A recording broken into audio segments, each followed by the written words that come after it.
Hello and welcome to the show both feared and revered by man and beast, the Helios blog. Today, Mikhaila Peterson talks about how to get rich. Anyway, this totally is not a misleading title, promise. The reason she's alone is because she's difficult. Women are not accepting the bare minimum. Women fuck men they respect. All the women who say things like, I'm strong, independent, I don't need no man, like, y'all impress me. Women just gaslight each other and say what they want to hear.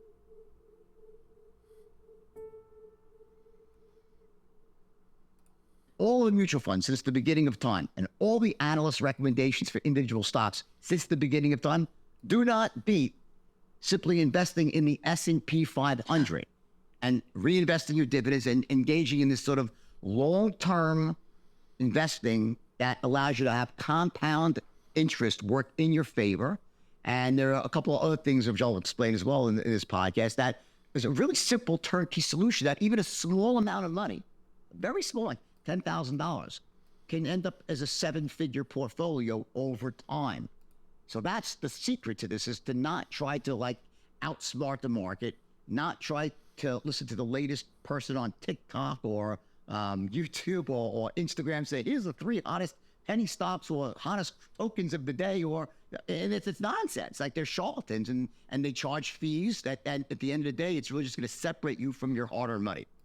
I see. So, what's the point? You heard the point. Do you think the people who are charging these fees do believe in their capabilities? Like, oh no, I am good at this. I do believe I can beat the S&P 500. It's probably more like a fool and his money are soon parted. Or do you think they know that this isn't going to turn out well for their clients? They must know unless they're deaf, dumb, and blind. I mean, because it's like everyone knows. Like, listen, there are some people who can beat the market on a consistent basis. There are a few, like a handful in the world. The problem is they don't want your money. They're going to take your money. They are managing billions of dollars for their own capital, and maybe a couple of ultra-wealthy individuals. That is a closed club. And in fact, any of these so-called hedge funds, if they get really hot and they are beating the S&P for a while, guess what they do? They'll close the down the fund, give the money back. They'll trade for themselves. So in other words, it doesn't work. Of course. I see. So if they're actually successful at doing what they're supposed to be doing, they they shut it down and just invest their own money. That's hilarious. There are anomalies here and there over time. But generally speaking, when you look at all these mutual funds and all these hedge funds, after you deduct the fees, the expenses, and the extra taxes you have to pay because they do a lot of short-term trading to try to beat the market, you end up going backwards, not forwards. And what's even worse is that there's a very profound difference between an 11% annual return and a 7 or 6% annual return when it comes to long-term compounding. So something that's compounding at 11% a year, after like 25 years, it's going to be a massive amount of money. Like, it makes a huge difference. If it's at 6% or 5%, you're nowhere in 25. You're still with that. So at the starting, you say, how come it's not working? How come it's not working? And I think that's what kind of trips people up, is they look at the amount of money and say, okay, I have $5,000 to invest, or 10,000, right? Whatever, it's 50,000, right? How am I going to get rich? How am I going to really end up with anything substantial enough to make my life awesome when I'm ready to retire, unless I find the next Apple or the next Bitcoin or the next, Microsoft? So they fall into this trap of thinking that unless you have a huge amount of money, a 10% return is not sufficient to get anywhere. Yeah. But that's not true.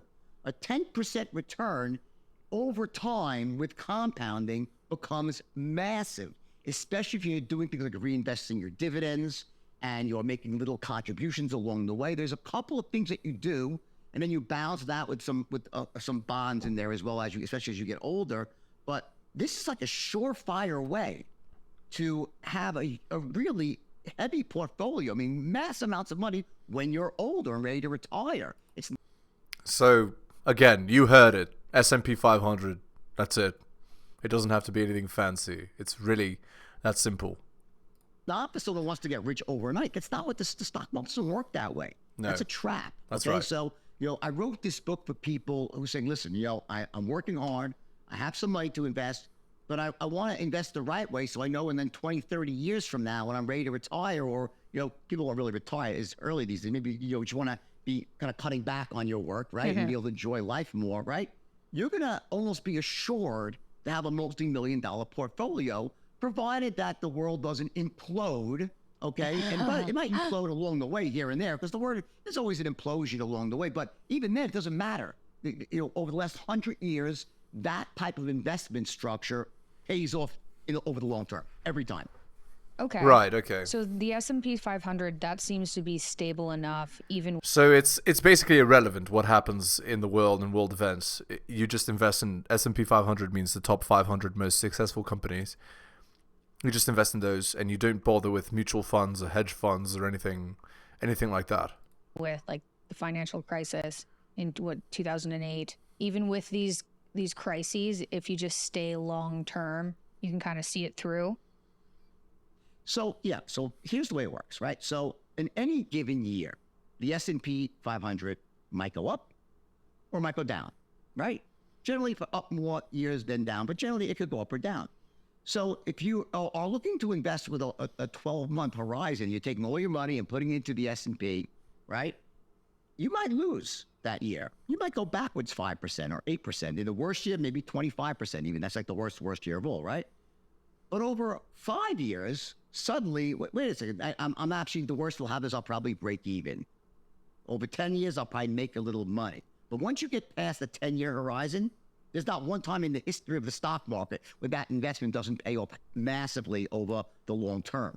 So I think what people have to realize is there are no get-rich-quick schemes. Right, it's get-rich-slow scheme.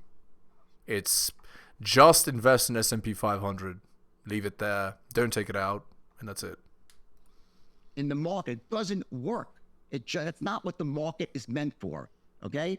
What it is, you have a business or a job, whatever you do, that makes you an income of some sort, and you take some savings and you keep investing month by month by month, little by little.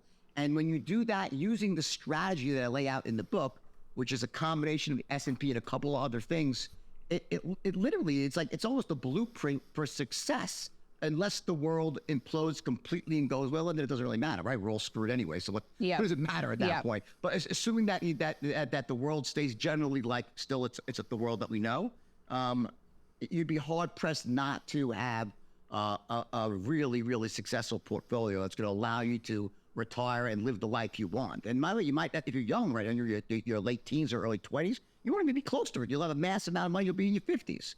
So, but you have to realize the trap that you might fall into is that in the beginning it doesn't seem to be right. Exactly. Yeah, that's the thing that I've learned is compound interest. It doesn't look like anything.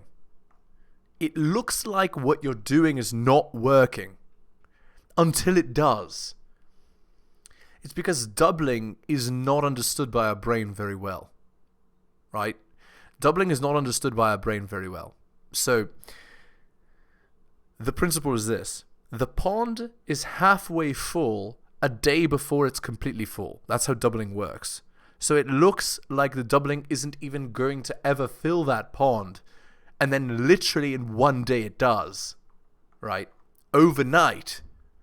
But you didn't account for all of those doubling periods beforehand. That's the point. The point is, you need to give it time. It's like, I don't understand. It's like watching paint dry. I'm up 15% this year, but I only had 10,000 now. I have 11.5. How does that help me? Yeah. But that starts to change very quickly as time goes by, and you start compounding your returns. And the S&P also has some really big years over time. So you could just draw like a map since the beginning of the 1920s and go back and say, any point in time, any 30-year period, you're going to end up really, really well by doing that. So Dad got quite a bit of money when he stopped becoming a professor, which is just what happens when you basically retire. And that was immediately taken by a bank in Canada. And then we had a money manager, and it's underperformed the S&P for forever. and the money manager takes their fees and everything. So we're getting away from that. But why is that the norm? Why is a money manager the norm as opposed to just investing yourself? How did that even become a position? Sure. So this goes back, and that's like, one of the things I talk about in the book is something called the Wall Street Fiend machine complex, like the military industrial complex, which exists to essentially feed on itself. So it's a sort of combination between Wall Street. It's like a parasite.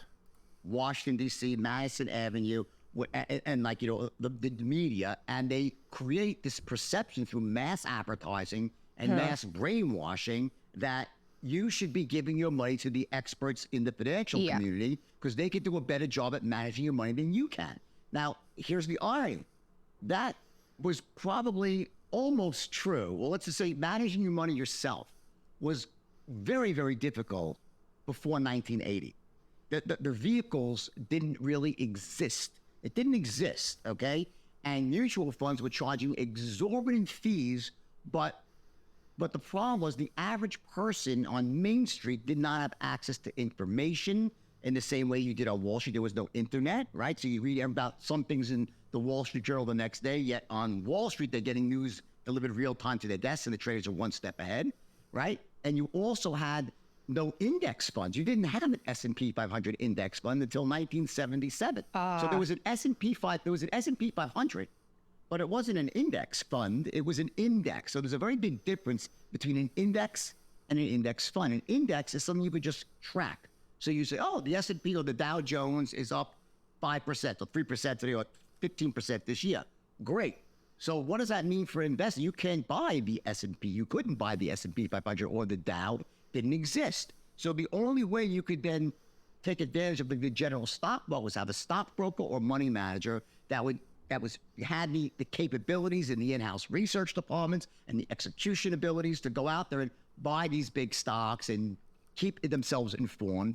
So yes. So what he's saying is, because of the internet and the rapidity of information, you can just invest your own money and do better than what would have been possible before without this information.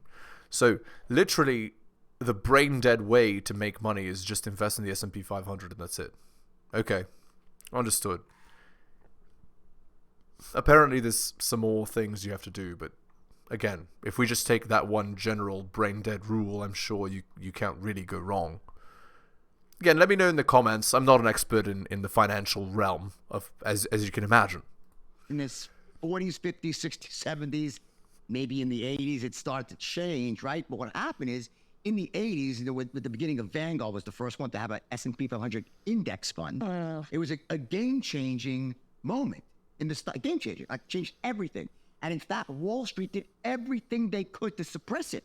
They smeared Vanguard. They smeared the founder, Jack Bogle, called him a fraud. They did everything they could to stop this information from getting out to the public. And they still do it today with, like, propaganda on CNBC. It's like a joke. If you watch CNBC, they'll have you think that the best investments are short-term option trading, going from this stock to oil to crypto. They literally are out there giving the public this sort of, false belief about what it means to invest in the stock market. But in fact, honestly, all I'm hearing is it's just like any other news. It's just meant to brainwash, to trick, to deceive, to make you feel a certain way. It's not at all about reality. Honestly, I think you would do much better not ever watching the news of any kind, including the business news. The mathematical studies are conclusive. They're conclusive. The best investment of all is literally S&P 500 index fund, doused by a couple of other things, but primarily that, right? And reinvesting your dividends, making frequent contributions, small as they might be or as big as they be, along the way. And if you do that, you're going to blow away like 97% plus of all the fund managers out there on a consistent basis. You can't.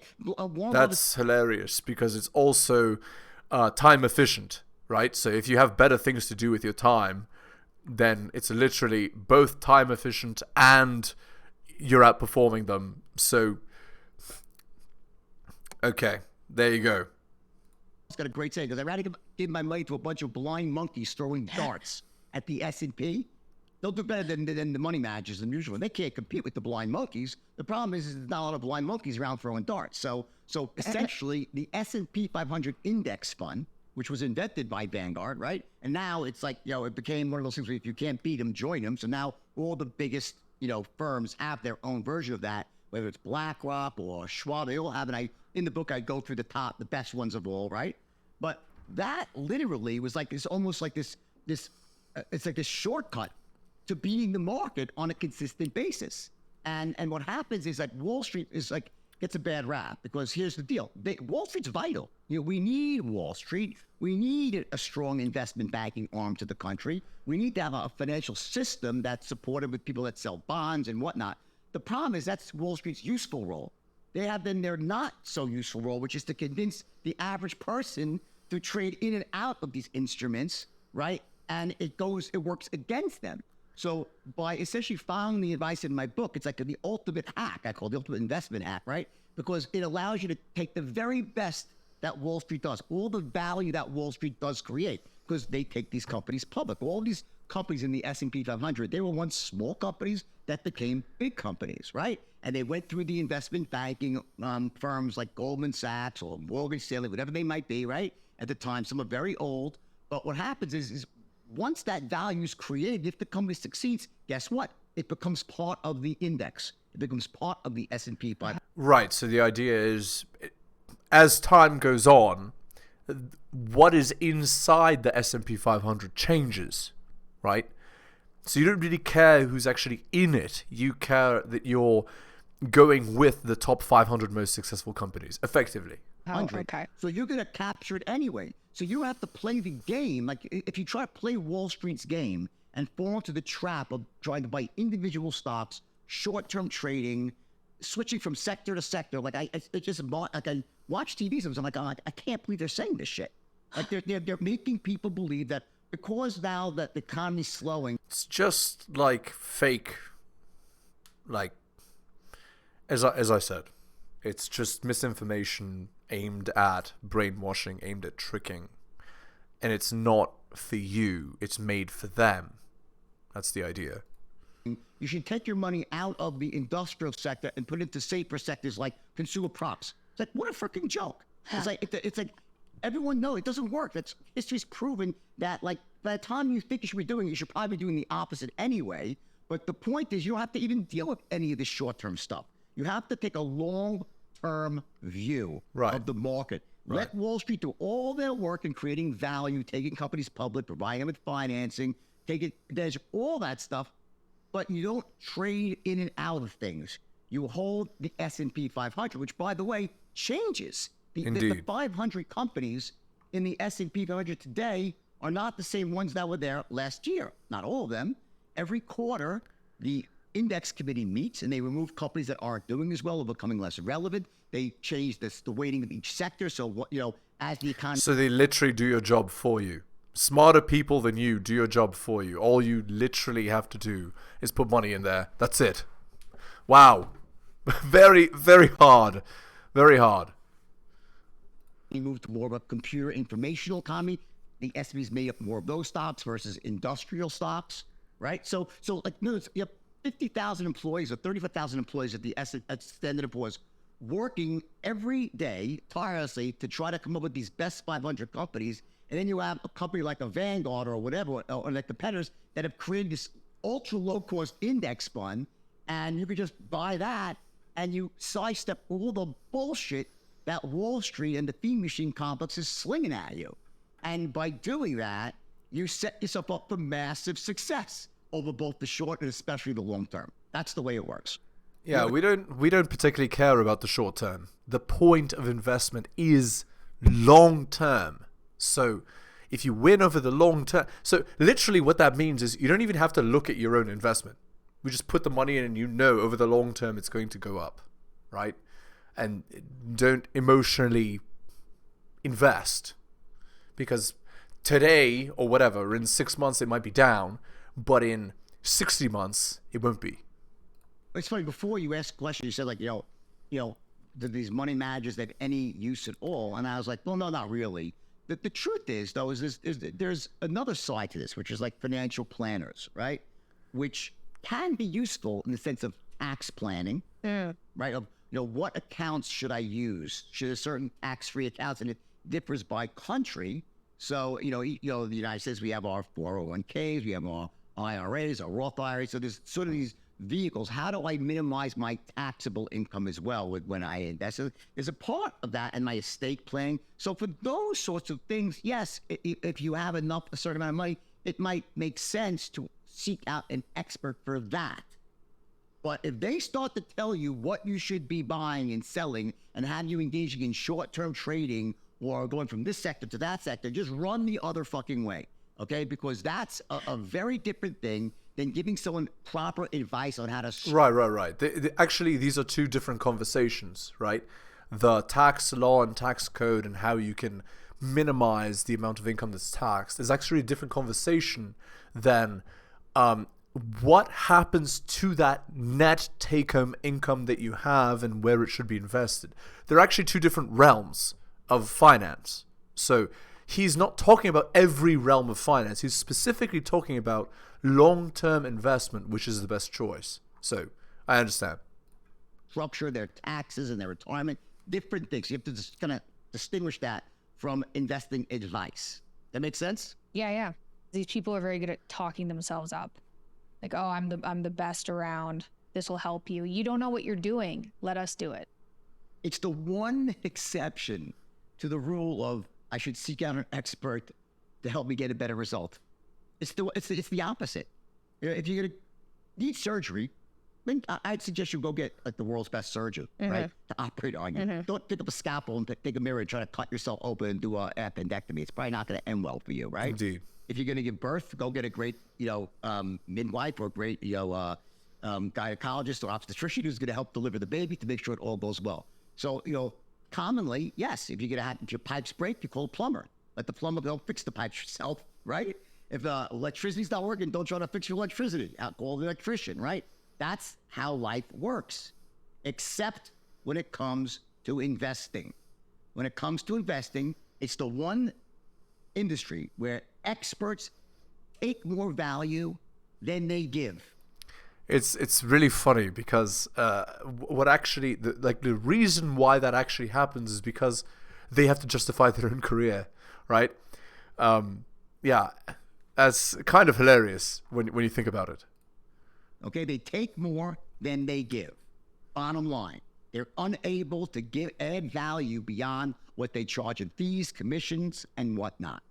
And this is a well-known thing on people on Wall Street who really know the deal and are willing to be honest. Warren Buffett's been screaming this from the hilltops for God knows how long.